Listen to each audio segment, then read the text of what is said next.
On réécoute. Les interventions extérieures doivent tirer les leçons et tenir compte des limites, voire dans certains cas des échecs du passé. Elles doivent sortir des modèles qui imposent et qui perpétuent la dépendance. Nous devons innover et tendre vers des modèles et des approches endogènes, comme c'est le cas de l'AES, des approches qui soient plus soutenables et qui valorisent surtout le compter sur soi, et le développement d'une autonomie stratégique, tout en restant ouvert naturellement à des partenaires extérieurs s'inscrivant dans cette dynamique. Nous ne sommes pas aujourd'hui dans des approches de dire que nous venons tendre la main pour que les gens viennent faire les choses à notre place. Mais aidez-nous, soutenez-nous dans ce que nous sommes en train de faire.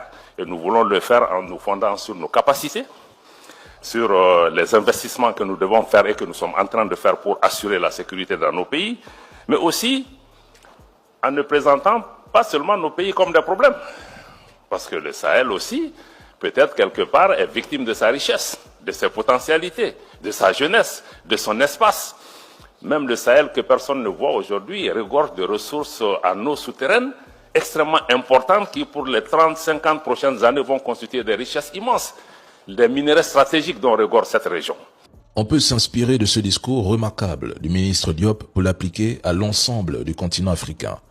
Les Africains doivent cesser de sous-traiter leur sécurité, leur développement et leur dignité à des acteurs extérieurs qui soient occidentaux, asiatiques ou même institutionnels multilatéraux quand ceux-ci imposent des agendas.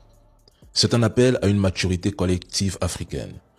Les problèmes africains ne seront pas résolus durablement par des interventions, financements ou stratégies conçues à des milliers de kilomètres, mais par des solutions pensées, financées et pilotées depuis le continent par des Africains. Le monde est en pleine recomposition multipolaire, marquée par des rivalités, des conflits et des guerres à l'échelle internationale.